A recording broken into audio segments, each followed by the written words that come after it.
ব্রাজিলের আমাজন অঞ্চলের একটি শহরে আকস্মিকভাবে সৃষ্টি হওয়া বিশাল এক গর্ত আতঙ্ক ছড়িয়েছে স্থানীয় বাসিন্দাদের মধ্যে। প্রশাসন দ্রুত ব্যবস্থা নিয়ে এলাকায় জরুরি অবস্থা জারি করেছে এবং বাসিন্দাদের নিরাপদ স্থানে সরিয়ে নেওয়ার উদ্যোগ গ্রহণ করেছে। গর্তটির আকৃতি, সম্ভাব্য কারণ ও প্রশাসনের পদক্ষেপ নিয়ে বিশেষজ্ঞরা গভীরভাবে পর্যালোচনা করছেন। স্থানীয় প্রশাসনের মতে, গর্তটি প্রায় 30 মিটার প্রশস্ত এবং 15 মিটার গভীর। এটি সৃষ্টি হওয়ার সঙ্গে সঙ্গে কয়েকটি বাড়ি ধসে পড়ে এবং রাস্তাঘাটে ব্যাপক ফাটল দেখা দেয়। এলাকাটি ইতোমধ্যে ঝুঁকিপূর্ণ ঘোষণা করা হয়েছে এবং আশেপাশের বাড়িঘর খালি করার নির্দেশ দেওয়া হয়েছে। স্থানীয় বাসিন্দা মারিয়া দোস সান্তোস বলেন, আমি হঠাৎ বিকট শব্দ শুনতে পাই, তারপর দেখি মাটি ফেটে যাচ্ছে। দৌড়ে নিরাপদ জায়গায় সরে যাই। ভাগ্য ভালো যে সবাই দ্রুত বেরিয়ে আসতে পেরেছে। অনেকে জানান, রাতে বিকট শব্দে ঘুম ভেঙে গেলে তারা আতঙ্কিত হয়ে ঘর ছেড়ে বাইরে বেরিয়ে যান। প্রশাসনের পক্ষ থেকে জানানো হয়েছে, প্রাথমিকভাবে গ্যাস, বিদ্যুৎ এবং পানির সংযোগ বিচ্ছিন্ন করা হয়েছে যাতে কোনো বড় ধরনের দুর্ঘটনা না ঘটে। এছাড়া উদ্ধার কাজ চালিয়ে যেতে এবং নতুন করে বিপর্যয় এড়াতে বিশেষ দল কাজ করছে। গর্ত সৃষ্টির পরপরই স্থানীয় মেয়র হোসে অলিভেরা দ্রুত পদক্ষেপ গ্রহণ করেন। এক সংবাদ সম্মেলনে তিনি বলেন, আমরা ইতিমধ্যেই বিশেষজ্ঞদের ডেকেছি। তারা ঘটনার কারণ নির্ণয় ও প্রতিরোধমূলক ব্যবস্থা নিতে কাজ করছেন। আমাদের প্রধান লক্ষ্য মানুষের নিরাপত্তা নিশ্চিত করা। প্রশাসন ক্ষতিগ্রস্ত পরিবারের জন্য অস্থায়ী আশ্রয়ের ব্যবস্থা করেছে এবং ত্রাণ সহায়তা দিচ্ছে। এছাড়াও এলাকাটির আরও পরিদর্শন করে নিরাপত্তা নিশ্চিত না হওয়া পর্যন্ত কাউকে সেখানে প্রবেশ করতে দেওয়া হবে না বলে জানানো হয়েছে।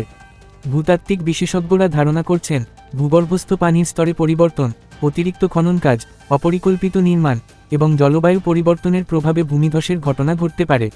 ভূতত্ত্ববিদ প্রফেসর কার্লোস সান্তিয়াগো বলেন, আমাজন অঞ্চলে এমন শৃঙ্খলের অর্থাৎ ভূগর্ভে আকস্মিক গর্ত সৃষ্টি নতুন নয়, তবে এবারেরটি বড় ও বিপজ্জনক। অবৈধভাবে ভূগর্ভস্থ খনন কাজ বা পানির স্তর পরিবর্তনের ফলে মাটির স্থিতিশীলতা নষ্ট হলে এই ধরনের গর্ত তৈরি হতে পারে।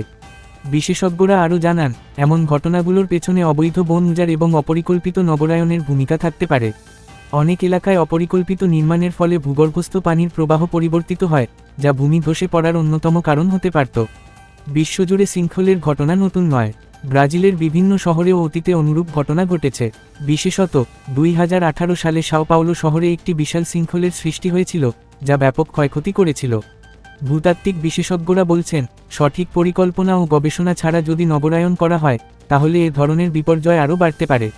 বিশেষ করে আমাজন অঞ্চলে জলবায়ু পরিবর্তনের কারণে ভূমিধস এবং ভূগর্ভস্থ পরিবর্তন ঘটতে পারে, যা ভবিষ্যতে আরও বিপদ ডেকে আনতে পারে। স্থানীয় প্রশাসন বাসিন্দাদের নিরাপদ স্থানে থাকতে এবং বুঝবে কান না দেওয়ার আহ্বান জানিয়েছে। শহরের বেশ কয়েকটি এলাকায় অতিরিক্ত পর্যবেক্ষণ চালানো হচ্ছে এবং বিশেষজ্ঞদের তত্ত্বাবধানে পুরো অঞ্চলের ভূমি পরীক্ষা করা হচ্ছে। মেয়র অলিভেরা বলেন, আমরা আগামী কয়েকদিনের মধ্যে প্রকৌশল বিশেষজ্ঞদের নিয়ে একটি নতুন মূল্যায়ন করব এবং ভবিষ্যতে এমন বিপর্যয় রোধে পরিকল্পনা গ্রহণ করব। এদিকে ক্ষতিগ্রস্তদের জন্য পুনর্বাসন কর্মসূচি হাতে নেওয়া হয়েছে এবং অর্থনৈতিক ক্ষতি পুষিয়ে নিতে ক্ষতিগ্রস্ত পরিবারগুলোর জন্য ক্ষতিপূরণের ব্যবস্থাও করা হবে বলে জানিয়েছে প্রশাসন।